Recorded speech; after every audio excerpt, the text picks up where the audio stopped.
So I don't know what you guys want to talk about. We can talk about anything at all. I was thinking we might talk about the Google Play Game Services stuff since we got Sergey here. I think he's got a plugin that he wants to do. We've got Scott Harrison here. And of course, he's done Yelp and Google Drive. And I think he's got something, maybe the Firebase plugin. Yeah, Firebase. Then, of course, recently Chartboost was released. Ad Colony was released. We got the Apple announcements that we could talk about if we want to do that. And then I saw in the Slack today that Graham from Glitch Games was saying, that finishing a game is hard, right? The last fiddly bits are the hard parts. And so I thought maybe we could talk about that and maybe share some tips or something about how to make that not hard or something. I don't know. Anyway, so I also have a shout out for something that I just released recently too. So if we get to that. Yeah, and I know Noah's got something that he's recently released, and I'm sure Ed's got some Eat stuff that he wants to update us on. So we got plenty to talk about, I think. So let's since Sergey and Scott were kind of in the room here first, let's give them first dibs at doing their plugin stuff. So Sergey or Scott, were you here first? You want to do Scott? You want to do your plugin stuff? I'll let Sergey go first. Oh, okay, nice, very, very, very good. Sergey, yeah, show us your goods, man. So, as you know, Corona recently released Google Play Game Services plugin that I was working on, and it is really packed with features. It's just loaded. So and backwards compatible. That's amazing. Yeah, especially backward compatibility was a bit of a challenge to achieve, but I did it, and it was really awesome.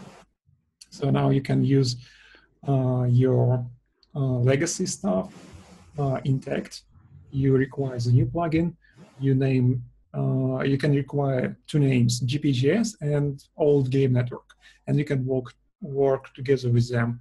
So you can leave all the Game Network stuff in there, and if you want to add new features like multiplayer, like events, quests, and that sort of stuff, you can use the new name, and everything should be working, as long as you don't mix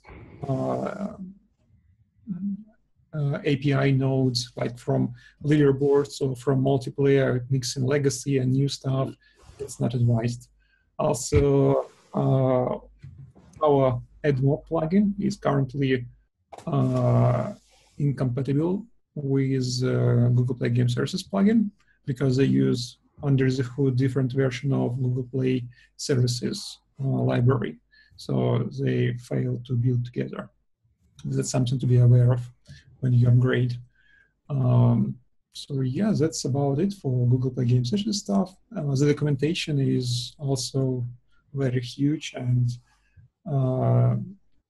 it takes a lot of work and a lot of effort to get this documentation done and ready for developers. Also, we expect a lot of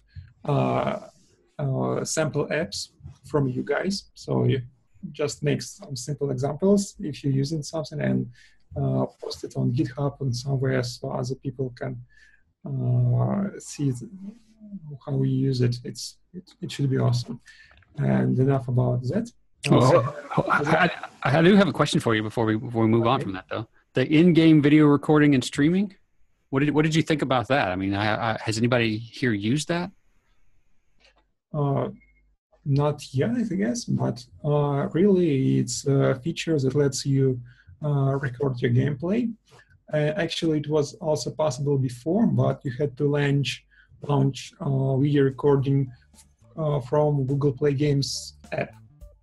So you can go to there, you select a game you want to play, and you select, I want to record the video there, and it opens up the game and you start recording. But now you can make user interface in your game and let the user start recording when it's appropriate to record. So it's much more useful this way. I think that kind of stuff is just super cool. I mean, even like Twitch and those types of things are just giving people the ability to interact just seems like a great thing to do. Cool. Right.